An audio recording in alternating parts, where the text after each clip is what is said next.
Are you talking shift? We are. It's time for the We're Talking Shift podcast. Now. Here to talk shift, Loree Bischoff. We're Talking Shift. Hey, everybody. Hi, it's Loree Bischoff here. Welcome to the We're Talking Shift podcast, the place where I talk shift because I think that the antidote to feeling stuck begins by shifting our thinking. And when we're really stuck, a lot of times we just have to follow that up by going rogue and making a radical shift in our lives. Today, on my Going Rogue guest segment, I'm going to be talking with my guest, Michelle Rober. Now, having trained and coached thousands of people to lose weight, to gain strength, to get fit, and restore health for over 30 years, Michelle has emerged as an inspiration in the field of self-empowerment, lifestyle, and transformation of body, mind, and spirit through her creation of Soul Luminous Coaching and Soul Luminous Radio. That's Soul, S-O-U-L, you guys.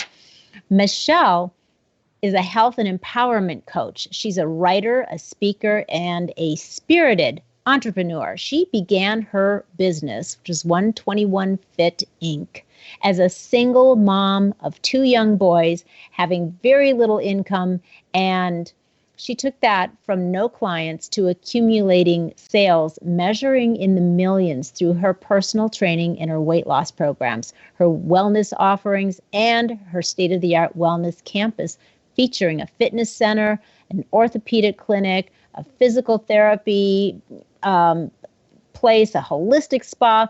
She provided a resource for patients, clients, and visitors to heal and connect and create and sustain their own health and well-being. Michelle, she is just brilliant. She is a graduate of Simmons College in Boston. She's got a rich history of education and certification spanning over 30 years. She was actually named Entrepreneur of the Year in 2010, and in 2011, she won the Silver Award. So, wow. Hey, Michelle, are you ready to start talking some shift? I am so ready. I've been so looking forward to this. I cannot tell you. Yeah, it's been, I've lost track actually of how many years since we actually first met, which is when I was a guest on your podcast. I think it was like 5 years ago, maybe. I think so. I think it was not long after I launched my book, which was in 2011. So somewhere between 5 and 8 years ago. Well, I don't know. Time flies and we look great. I like it. I like the way you think. Yes. Aging well like a fine wine. That's exactly right. Well, I'm excited. I'm really excited to have you on today. And thank you. Because we share so many of the same passions. I mean, we both just thrive on teaching and helping other people heal or up-level their physical and emotional fitness. Yes, absolutely. It's a lifelong focus and something that I feel extremely passionate about, very strong about. And my the only caveat is that there are so many people out there that need to be helped, and you want to get at them all, and we just can't. Yeah, it's hard. But you're right. And isn't it interesting? I think about this all the time. It's so interesting that in this day and age, when we know more about, health, physical and emotional health and wellness and, the mind-body connection, we know more than we ever did before. We have access to more information. People have access to everything. And yet, at least in America, people are sicker at younger ages than ever before.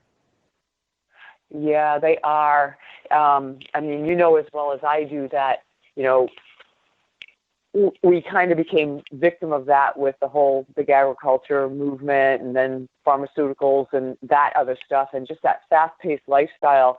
And that, then certain things become habits. And then when we get the education, the information about what's actually going on, changing those habits is so hard to do because it suddenly becomes a new thing to do something that is good for you when you thought you were treating your body okay, and then you come to find out when something happens, you gain weight, you get cancer or high blood pressure or whatever happens, that, oh my God, what's going on here? And they are faced with overwhelm, especially addressing what you just said, especially with access, not only access, but we're inundated with so much information and stimulation all the time, just by virtue of the way we live nowadays with our phones and our computers and Right. social media and everything. Yeah, it's true. And so it's almost like the overwhelm is paralyzing for people. There's so much available that you almost get paralyzed. And people, that's what I hear all the time, and I'm sure you do too, is I don't know what's right. I don't know where to turn. I don't know what to do because there's so much. Absolutely. And, Loree, you know as well as I do, again, I mean, we're in the same field, we do the same things, that fight, flight, or freeze, that paralyzation that occurs like a deer in the headlights. What the heck do I used to know all this stuff. I used to know what I could do. I used to be able to do it, but I'm so overwhelmed. I can't move. And just the feeling of being stuck and not knowing what to do, yet having the information and still being a smart person, is even more paralyzing because you don't know why you can't work on behalf of yourself. Yeah, it's crazy. It's crazy. So, what I'm wondering, where I'd like to start is what brought you into this world in the first place? I mean, you've been teaching and training and coaching and helping people now for a long time, like 30 years. So, which is really before it got super ultra trendy.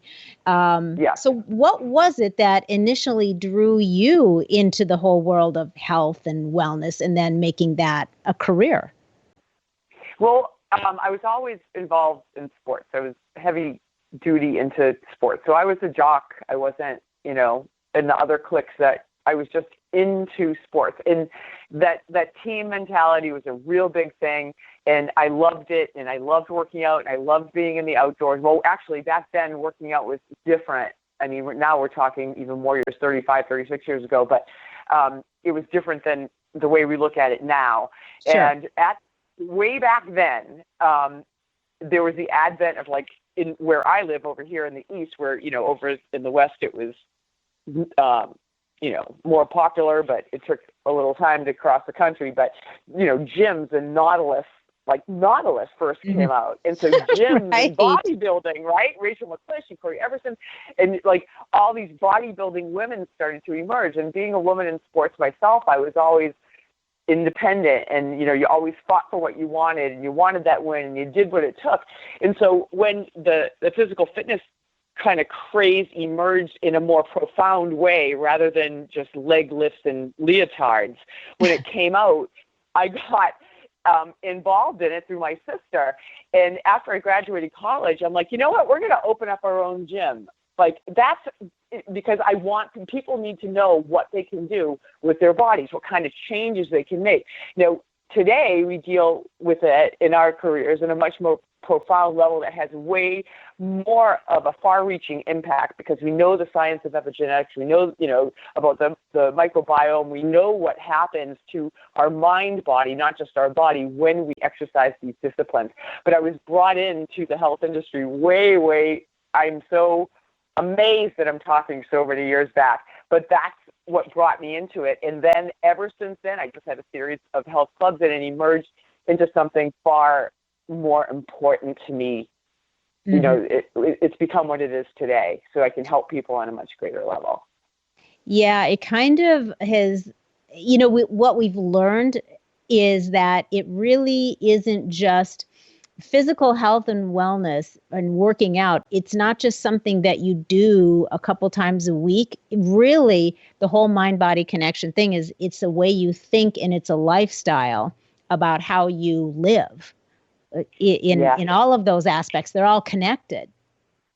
Yeah. You're absolutely right. And looking back, I'm just thinking like way back when on that whole gym craze, Weight Watchers was becoming super popular, and people were just dieting as the advent of the new foods, right? The industrial age and getting through the 60s, 70s, and that now it's really starting to have an impact on people, and they're gaining weight easier. And so people are starting to diet. And then the whole diet craze came in that kind of raped us of nutrients and taught us all the wrong stuff about relationships with our bodies and relationship with food and relationship with exercise.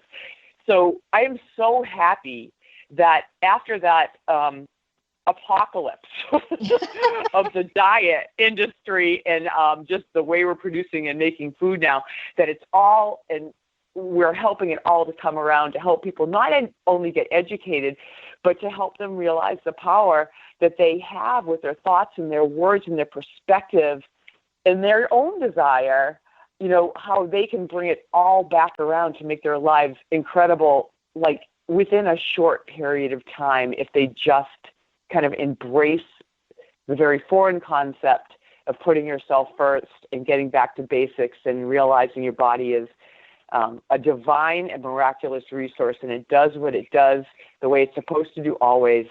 And if we can teach them to give it the right stuff, the thoughts, the words, the food, the movement, then they're going to be doing great. Yeah, give it the right stuff, like you said, and stop inundating it with the wrong stuff. Exactly. Right. So when your clients and people come to you and they're seeking help, is there like a common factor that you found that compels them to seek you out? Like, is there a tipping point that they finally reach where, maybe they've tried to do some stuff on their own, it hasn't worked, or maybe they've, gotten a diagnosis or something? Is there like a common thing that all of a sudden somebody goes, okay, that's it, I'm going to get help, and then they show up at your doorstep? Yes, it is the absolute overwhelm. Usually there's been an event. So it could be that their spouse had a heart attack, or they got diagnosed with high blood pressure. They're already knowing that most of the people who come to me are, interestingly enough, are overweight or overfat or deconditioned, but they're not morbidly obese. Most of the people are regular people who are just really frustrated and then scared. And they're ready to make a commitment that goes beyond, like you said, doing it on your own. So beyond a $50 a month gym membership, beyond, doing the same old thing, counting points, or, doing Jenny Craig or any of that stuff. They know it needs to go beyond. They're scared. Something's happened. It's not just the accumulation of quote unquote failures, but there's something that really hooked into them, that shook them into a new awareness that they had to do something differently. Right. Isn't it interesting that it's so easy to let ourselves, or for people to let themselves get to that point? Like, is it just, this gradual overall lifestyle that they've been living for, years, decades in some cases, and they don't realize that they actually no longer really feel good. They've become so used to, on a scale of 1 to 10, only feeling like a 5, that to them 5 is so normal. They don't realize there's like 5 more degrees of feeling so much better. And then they don't realize it until like that thing happens, till they get a diagnosis or something tragic, or really serious happens. And then they go have a wake up call. Yeah. And you're right. They get used to the new normal. So they not only do we, all right, so let's backing up just a little bit. Yeah. We were fed a whole lot of bad information about food and nutrition. And you can go the whole down that dark rabbit hole, because I can get really pissed off about that stuff. I know, right? Right? It's just unfair. But we now know. We know how food is produced, and we know what kind of food that we need. So once a client starts, like, come on, let's get rid of the processed food. Let's, we're going to eliminate all processed grains. Let's get rid of the gluten. Let's get rid of dairy for now. So we're going to go through a little bit of a cleansing period. And I'm not about starving at all because I'm a foodie. I love to eat. And, once I tried to fast, I joke with my clients. Yeah, one time I tried to fast and it lasted about 2 hours and it was horrible. It was like I couldn't even do it. I was like, no more of that. But once we can get the potential inflammatory agents out of their diet, definitely the processed food, and get them to drink and just to start to move. People want to jump in, like, I want to do this. I want you to write me out a diet. Well, guess what? I don't write out diets. Right. I'll give you recipes and I'll tell you what to eliminate and then what to add in, but I don't write out diets. And it is definitely according to where you're at, right? Where are you now?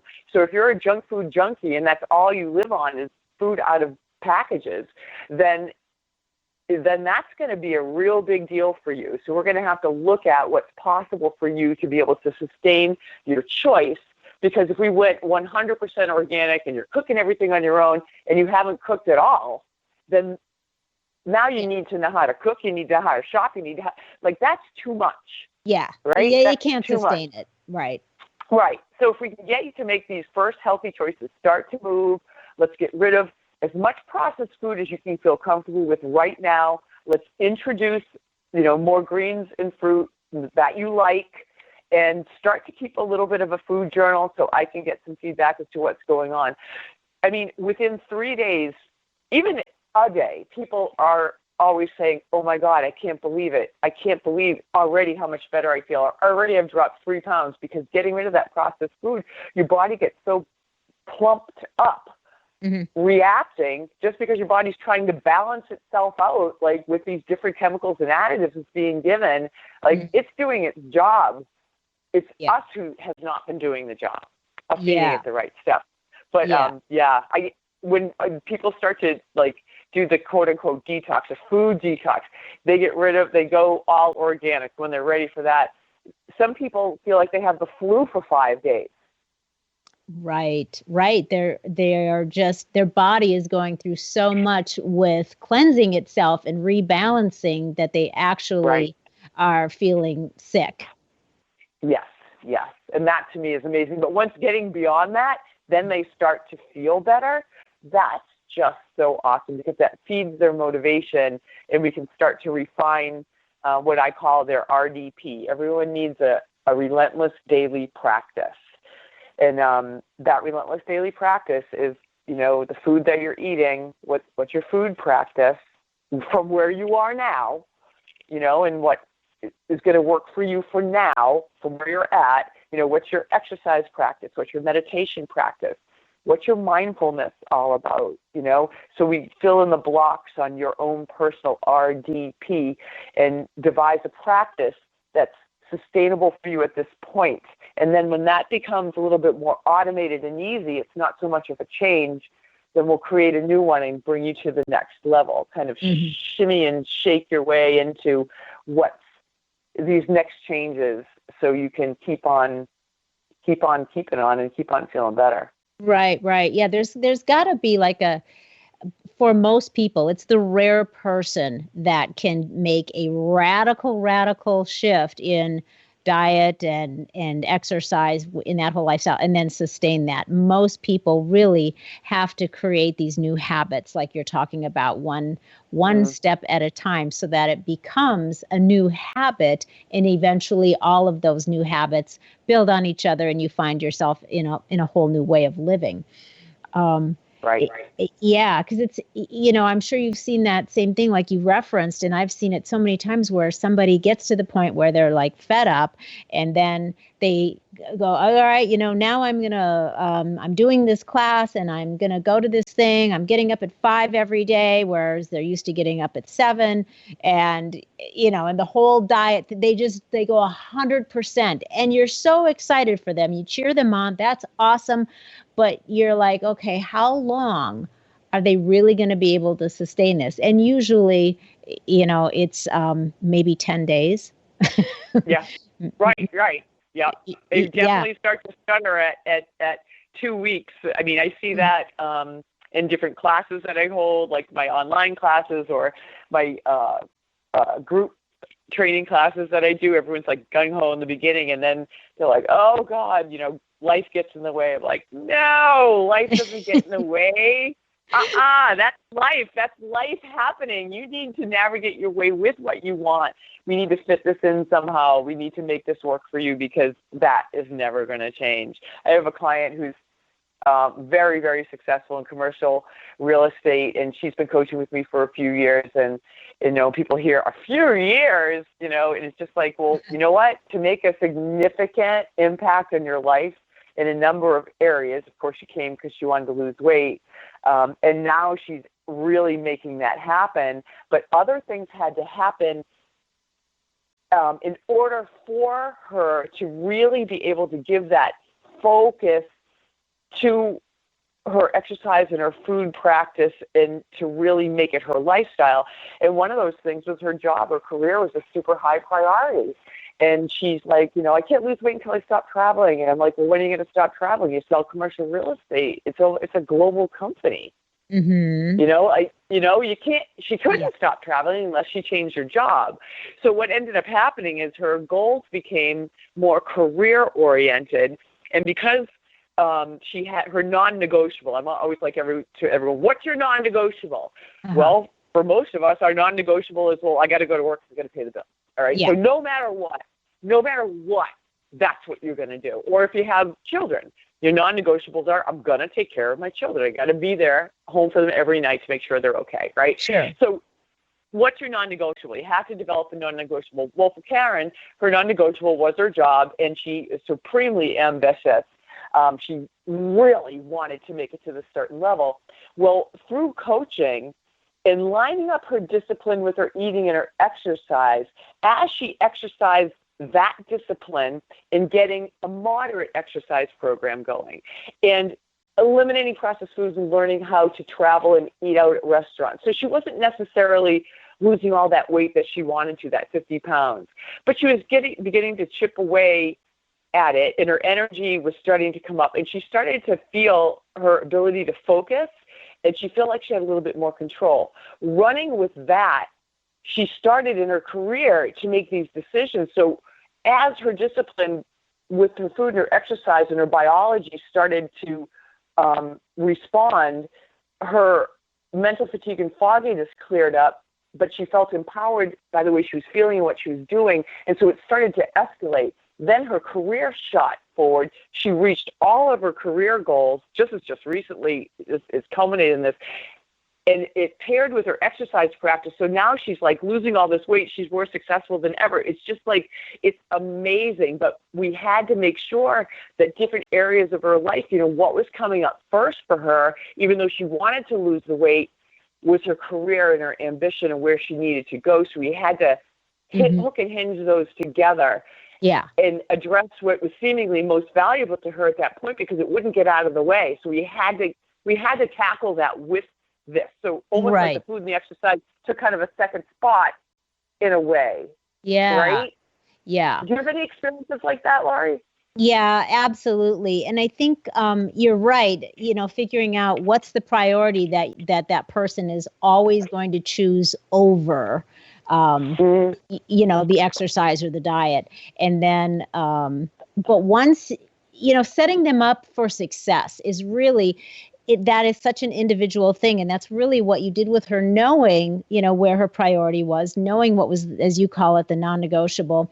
Okay, so what do we do that we know you can be successful at, so that they can get some momentum going? Yeah. Yeah. And then building step by step. And then it's so amazing to see to watch them experience how the physical things that they're now doing, the new things with their food or their diet or their exercise, how that actually is bleeding over into the other areas of their life, because, and helping that too, just like your client, with her work. And I think that's the beginning of people really starting to understand get a glimpse and experience the mind-body connection.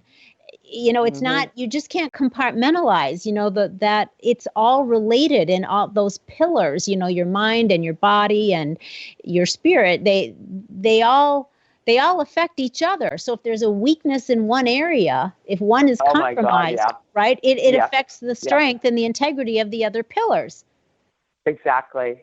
And you have to invite all areas of your life in. So if you're starting to eat in this new way and your family's not used to it, you have to set some boundaries for yourself. And I'm always like, do not cook 2 dinners. You're cooking one dinner, and it's going to be the way you're eating. I'll give you these good recipes, and they're going to kick up the dust at first, but they're going to end up liking it. And if you're a good spouse and a good parent, why would you want them to eat that other way? Mm-hmm. Exactly. That doesn't even make any sense, right? And so it's like invite them in. And what always ends up happening, whether you're at work and you're bringing your lunch in and you always used to go out to eat and people are watching you eat, or you're going out for a walk at lunchtime, or, the thing with your family, or, you gave up dairy or you gave up gluten and people are watching you. You're going out to eat, you're ordering different stuff at a restaurant, and people at first they feel like, oh God, now I'm going to step up to the plate. So when they're kicking sand in your face or being a little snarky or criticizing you or saying, why are you doing that? Just have a drink. Like, they're afraid they're going to be held up to the bar. But what ends up happening is that they become inspired by your behavior. Yes. So when you're making these changes, clients, people who are going to help themselves, you make those changes. Yeah, people are going to kind of make it a little bit difficult at first, but they're worried about themselves because they're seeing you do it and they're not. So they're a little like, oh God, now I'm going to have to do it. But when you keep doing it and you're happy doing it and you're feeling good about your choices, they're inspired, and then they're going to kind of jump on board. The same thing with your spouse, your partner, your children. I mean, my 2 boys, they're older now, 30 and 25, and I remember, I'm like, you guys should exercise, and they're like, that's all you do, and I'm like, no, it's not, but when you're ready. And each of them went on their own, like they used to work out in their room on their own. They did it, and it's because they learned through observing. They ended up joining me. I didn't preach. I didn't shove it down their throat. It's not about that. It's about you're demonstrating. I call it demonstrating. Yes. Make your demonstration, which is basically lead by example, right?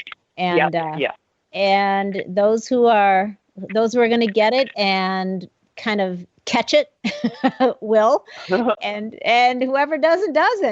But you can't be concerned about that. And I've talked to clients who they want to, change the diet or, and part of that a lot of times involves cutting back on the social aspect, going out and meeting up for happy hour and all that fun stuff that we love to do. But there's this fear of loss that creeps in. Yeah. And they think, but if I make this turn and I go in this direction, then they don't call it that, but that's what it is. Then I'm afraid that it's going to impact my friends, and what are they going to think? And you're right, there's pressure, because just have one, or this won't hurt you, or you look beautiful just the way you are, that kind of thing. Right. And they're afraid that if they stick to their guns, they're going to lose those relationships and they're going to lose that connection. So that fear of losing those connections is really impactful in how they choose to move forward, or if they don't. Yeah. I love that topic that you just brought up about the impact on the social life. And, cause that comes up with my clients too. And I'm just going to use this as a real life example. And this is how we go about it, because Loree, I know that you are not a purist and I'm not a purist. It's like, I love wine and I love food. I love potato chips, but I don't always eat them. I'll have them as a treat now and then, making a conscious choice, right? Right. But I'm always like, you still can go out. Now, if you're out, like going out to parties and drinking all night, that's one thing. You're not ready for this yet, if that is a priority for you. But if you're going out and doing some healthy socializing with girlfriends or boyfriends or whatever, going out to dinner with couples, this real life example I'm going to share with you. My client, her husband had an event. He had a heart attack. He's only in his 40s. It was like a widowmaker. He's so lucky that he lived through this. And so it impacted my client we'll call her Ann, and she, started to change her diet. Well, she was getting a little frustrated. She didn't want to quite eat that healthy, and she put on some weight. She was worried about her husband, and they were very social. Well, she didn't want to give up her beer, and then she had a back problem, and blah, blah, blah. So she finds her way to me, okay? And she's sick and tired. She's frustrated. She's disgusted, and she's scared now that something's going to happen to her. And she's kind of really been immobile because of this back issue. And so she starts, and I said, listen, here we go. She tells me about her diet. I'm like, okay, eliminate the processed food that you have left. She was doing a pretty good job, all right? I just made a couple of tweaks. I'm like, this is how many vegetables that you want, leafy greens. I mean, there really wasn't much. She had a decent intellectual handle on what to do with her diet, and her husband was cooperative because of his heart condition. The real thing is that any time they went out, which was like 3 or 4 times a week, she would drink beer. Well, I'm like, okay, so here's the formula. So make a long story short, I'm like, switch, if you're having 4 beers, cut it down to 3 or hopefully 2. Okay, and switch that beer to wine. Okay, Do that for me. All right, and so with minor tweaks in that, and then she came to train with me once a week. She's lost 12 pounds in the past 8 weeks. Wow. Okay, so the major point isn't that she was consuming so much beer, is that she would have her beer and then like kind of cheat. I hate that word cheap, but have a little bit more of the food. She would get resentful of that she wasn't losing weight. It was kind of that whole mindset. But the minute she had just this plan of attack where she wasn't giving up her social life, she just had to cut back. I did the math for her on the impact it could potentially have pounds-wise. And she's like, okay. Like it suddenly became okay because she could still go out with the same people. She was still having a drink or two. She was just making it a better choice. And she was just tweaking her choice at the restaurant. We gave her 3 things that she could have, still having fun with everyone. That is what was the key to her success, was that she did not have a loss of joy. Right, exactly. You can just make some modifications, and they don't have to be an extreme, 180-degree change. It can be just a pivot, a modification, and that way you don't feel like you're giving up things that are important to you, that you enjoy, but you're modifying enough that you're also not paying a high price for it. Yes. Yeah. And then they get so motivated. I was just asking her how she's doing the other day. Of course, her back pain's gone because she learned how to exercise the way she should, working through the pain to get to the root of the problem. Right. To the root of the problem, right? And so she feels so much more powerful now because she experienced no loss of that joy. She just did a few different things. And that's what it takes, is those small changes peppered throughout your daily practice, peppered throughout your days. It just has such a huge impact. It does. It really does. And I agree. That's really the same method that I use. It's just, let's make modifications, small changes, things that you're not going to get resentful of and feel like you are denied everything that you love, in the world because you're not going to maintain it then. And then people come back and go, wow, they're so surprised that they see positive results from minor changes. And it's fun because they're really, then they get some momentum going, and they're willing to go, okay, I'm excited. What else can I do now? Because that works so well, and I'm happier and I feel better. I have energy, like I haven't had in however many years. So it's very motivating and encouraging for them. And I think that you and I have talked about this a little bit before, which is, it's so important that we really get into where they are mentally. What I call it, their mental diet, because if you don't get the mental diet squared away and synergistic with what you're doing externally, they all have to work together. So what do you get a lot of clients that understand the role that their mental diet plays in how successful they're going to be in reaching and then maintaining their wellness goals.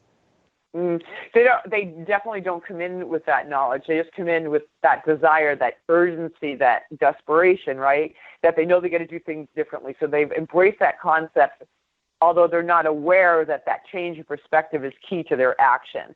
So that change in perspective and that mind-body connection and that mental diet aspect is something that we work on all the time. So, we are always visiting that, because when I'm asking, how's your eating been? And they say, it's been a hard week. Well, why has it been a hard week? What's gone on? And then we talk about how they're looking at a situation. So it's always the mental diet, I would say, is 90% of why you do or you don't do things, right? So if your mental diet is aces, you can do anything. I mean, if your mental diet is 100%, you can do anything. You can change the world, right? Not just your body. You can. But if your mental diet isn't there and you're going through the motions, I just taught a class on this morning. I'm like, how you feel. If you're going food shopping and you're shopping for this healthier food and you're looking for recipes, you're cooking your dinner, and you're pissed off because you think you're missing out. And if you're doing this and you're resenting it and you think it's hard and that's the way you're talking, don't even do it, because you might as well have a bunch of cookies, because you're already overwhelming yourself by essentially lying to your body. I want to do it. I'm committed. And then you're doing it, but your mental diet is so toxic. It's taking all the nutrition out of your approach. Yes. It's putting you in survival mode. It's making you in fight, flight, or freeze, which means that your motivation is going to be low, because when you're in survival mode, you can't focus. Yeah. You can't do the work, and that's why it's not sustainable. So we're always visiting that piece. How are you feeling when you're eating your meal? How are you feeling, and how are you talking to yourself when you're going out on that walk? If you're looking outside the window, and here where I am, we've got a lot of snow and a lot of cold. And I said, I'm looking out the window today, and guess what? It's February. The sun's higher. It's sunny out today. I am so psyched. It's not that. It's 5 degrees below zero. Right. Which it is. Yeah. We woke up to that too. Right. But that mental diet, it's not just about your food, right? It's not just about your exercise. It's about your whole existence. It's about how you're looking at your day. Yeah, your whole life, really. And it's about that mental diet is how you choose to handle conflict in your life, because, and back to what you said about, fight or flight, which basically is when to me also, in addition to that, or part of that is when people are having some sort of conflict, they have some sort of suffering going on in their life. Maybe it's in their relationship, or maybe it's with their job, or it's with finances, or it's with, there's 100 things, and there's suffering going on. And so that's just another way of saying pain. And when you're in pain, what we're programmed, we want to run from that, and we want to run toward something that's going to bring us pleasure. And for so many people, that escape from pain into pleasure is putting something in their mouth, and that's food. It's food and it's beverages, right? And which isn't so bad if it's electrolytes and carrots, but when it's beer and pizza and ice cream night after night, or processed food, I don't mean to pick on beer and pizza, because I really enjoy that every now and then. But you know what I'm saying? When that's your lifestyle, though, that you're going for something that is convenient, that's easy, and it brings you pleasure because it tastes good and it fills this void or helps you escape from whatever mental suffering you're in. Now your mental diet needs some work. Yes, absolutely. Absolutely. Just to honor everyone out there with how hard it is when you're making these changes. So you're talking about if your lifestyle is beer and pizza, or you're in a troubled situation or experience that pain, you're looking for some solace or trying to comfort yourself, and we go to food. I mean, that's the way our physiology is wired. We're made that way, so those pleasure centers do light up in our brain, and it's an immediate connection. We're made that way for survival purposes. That's our animal brain, our amygdala. So we're like, that's the way we're wired. So we're kind of going against nature. It's a little bit harder because we don't need to be wired so much like that anymore, and hopefully never again. But we are fighting a battle that at first is a little bit uphill. But if you can know and trust that it will make such a difference and that it isn't as hard as you might think, then it's going to be so awesome. Yeah. I think it's just being aware of that, so that you can go, okay, I'm gonna outsmart my my reptilian brain, or the way I was biologically wired. I can rise above that. I can outsmart it, and I can still find pleasure in things like food without actually having it cost me the quality of my life. Yes. So it's being open. Different things that bring you solace, like that do nurture you. So, going for a walk, in the woods or along the beach, or going for a kayak, or hugging your child or your grandchild, other things that you can do. I know that when I was stressed out, maybe in high school or college, I'd have beer and popcorn or something. But now I just run up the street and I go in the woods, and it's just like, it just falls off you, and it's so much better feeling. Yeah, it is. And I think if people will be willing to be open enough to give it a try, they'll discover that. But it's hard when it hasn't been a lifestyle for you, or it hasn't been something that's been modeled for you in your family or your culture. It's very foreign to you. So you really have to decide, to deliberately recreate how you're going to move into your future. And be open to trying some other things that maybe are really foreign to you. Yeah. Always do that invitation, though. I mean, I tell people, share with people that you care about what you're doing. Don't preach, but share. And you can invite them to participate. And if they don't want to, that's fine. But making that communication and kind of sharing what you're doing and why, or that you're excited about it, breaks down some barriers for your sustainable practice. Mm-hmm. So you've put it out there. So that's kind of like a commitment in action. Once you verbalize it and share it, it now has a little bit of a life of its own. Yeah. And I think that, if you decide, if you are somebody that, again, this is something that's kind of radical for you, I think if you tell people, you know what, I'm making this change, and I would love it if you would support me. If you get them on your team and ask for help, people are usually willing to do that if you just say, boy, it's really important to me that I have your support and your help. And would you help me be accountable? Would you help keep me on track? Would you, blah, blah, blah. So then you hopefully eliminate that part where somebody might be like, whoa, what are you doing? That's not how we do things. That's not what we always do on Friday night. That's not, what we have at happy hour. I mean, whatever. But if you get them on your team, and a lot of times they end up then joining you. But I think if you say, I'm going rogue, teammates, I'm going rogue, and I need you to help me.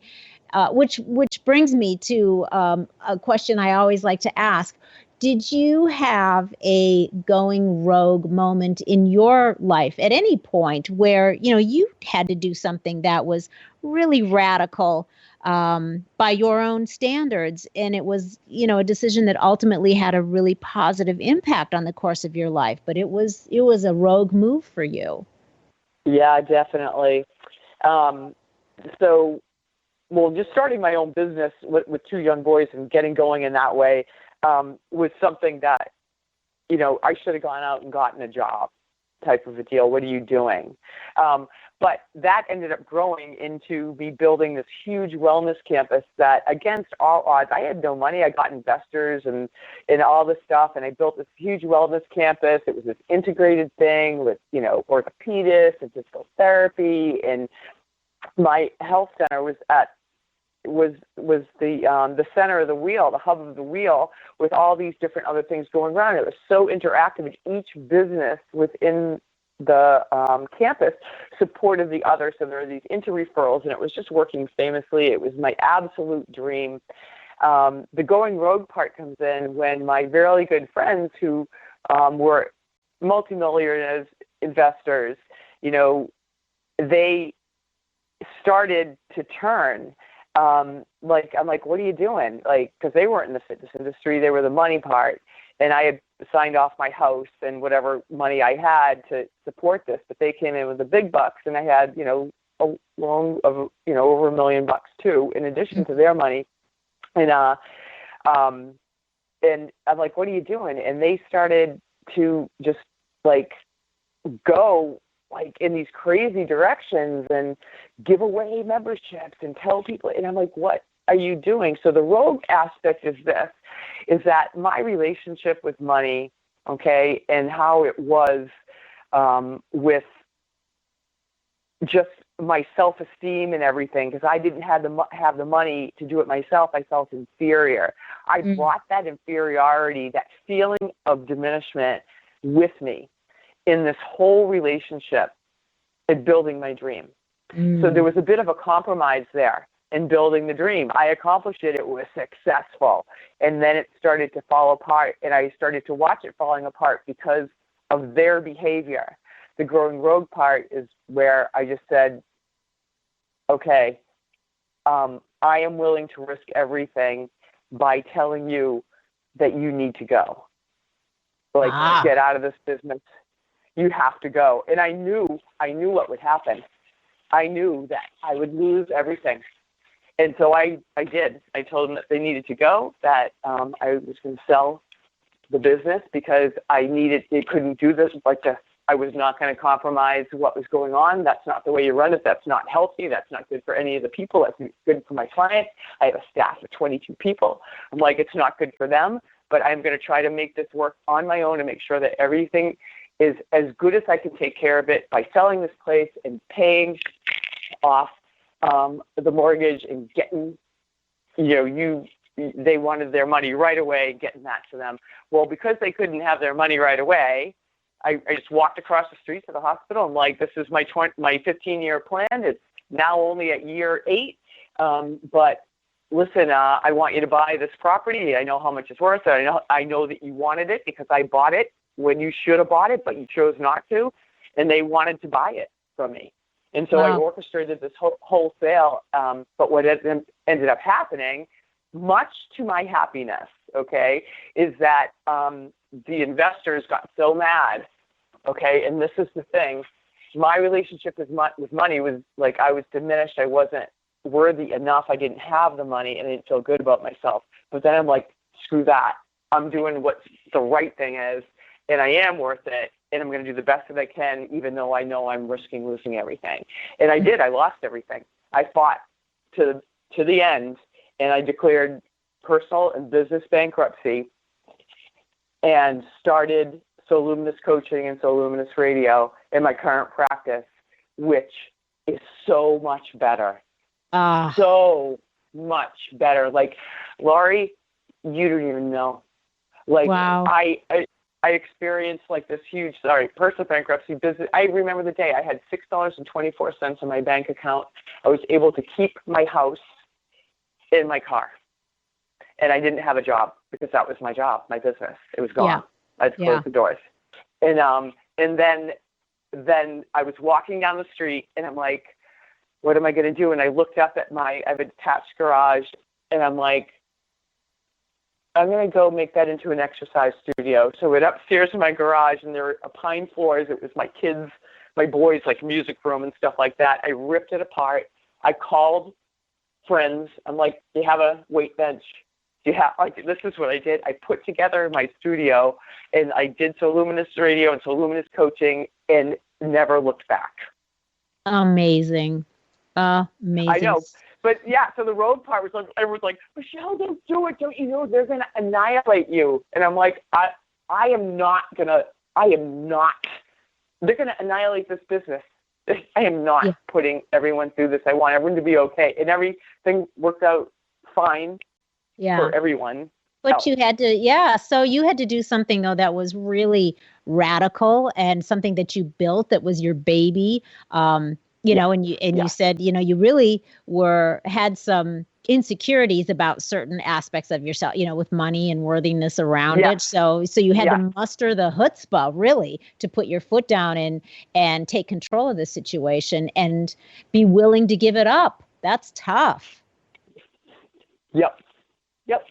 But and I think we're faced with these forces in our lives where people are like, you can't do that or don't do that because then they're going to do this, and it's like, no, you can't live your life that way. And I didn't do it to punish anyone. I did it because I believed in something and in myself and what was right for the people around me. And it's just like, I'm not doing it that way. That's the toxic way. And that's where the detox is born. It's like you have to blend the mind and the body, your actions with your intention. And it has to be married to something bigger than ourselves, right? A higher good. Right. Yeah. So you had to demonstrate your convictions right there. Exactly. Yeah. Beautiful. That's a fantastic story. I love to share those stories because so many of us that have, been, especially when you've been like an entrepreneur or self-employed, you've built your business. And most of us that have done that have gone through all kinds of hardship, successes, failure, bankruptcy. Most of us that are doing the thing that we love on our own have gone through all of those fires to get there. And it's not an easy road. It's definitely not. But if you're willing to go rogue and follow your convictions and, like you said, line up your actions with and your integrity and your intentions, or everything's in alignment, and you stay the course, it almost every time, ultimately, you end up somewhere better than where you were before. You got to have the faith. Yeah, you got to have and you have to believe in yourself. You really have to believe in yourself and marry that action with your intent, and make sure you're not punishing anyone, least of all yourself. Yes. Don't do it out of resentment. Don't do it because of anything else other than it's right. Yes. I think that's true. You can't go into it with a motive of vengeance and resentment and wanting to victimize somebody that you have deemed has wronged you. You're right. And that can making this full circle around to people that we help, where they come to us usually first for like their health or fitness, nutrition, that kind of thing, or just to feel better about themselves. It's just like, if that resentment occurs within you in any way, if you're looking to make your body, your health better, but you're doing it because you're going to show your ex that you're going to look better than ever, then that's a very limited resource right there. Yeah. It's not a deep enough reason. It's not a deep enough purpose to compel you to keep going when your willpower is going to be tested over and over again. You gotta have a much deeper, more meaningful purpose than that. That's very surface, and so it won't help you when things get a little bit tough. That's right. Yeah, interesting. Ooh, so much. We're going to have to do this again because there's so many different avenues, that we could shoot off into around this whole topic. Yeah, but I'm going to ask you two more questions. What I'd like to ask you first is, there's still masses of people who are really masses of people who are still really unfamiliar with the whole concept of the mind-body connection.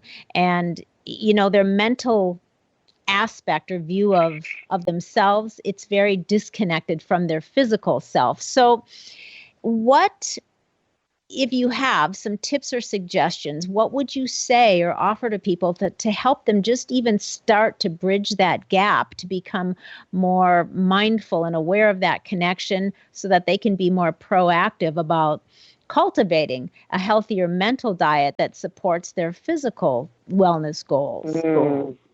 The number one thing, the first thing you want to do is simply ignite that awareness. Pay attention. And the first thing you want to pay attention to is, what are you talking about? Yeah. How are you speaking about yourself? What are you talking about every day? What is the frequency of the energy of your discussion, of your conversations? I mean, are you talking about how crappy it is outside? Are you gossiping? Are you talking about how nothing ever works for you? Are you blaming whatever isn't right on someone else? What are you talking about? Because if what you're talking about isn't serving you, like if it isn't serving anyone, you got to start right there, because right there, what are you saying? Everyone's like, oh, it's what you put in your mouth. And it's like, no, first it's what's coming out of your mouth. Pay attention to that, because that's immediately representative of your focus and your perspective. I love it. And I totally agree. It's back to, that's an aspect of the mental diet. And you're right. I think it's the foundation of everything. That's awesome. Yeah. Awesome advice. Yeah. Yes. Yeah. Thank you. Yeah. And just one more thing on that, then pay attention to how you feel. Like, pay attention to how you feel when you're talking. Right? Right?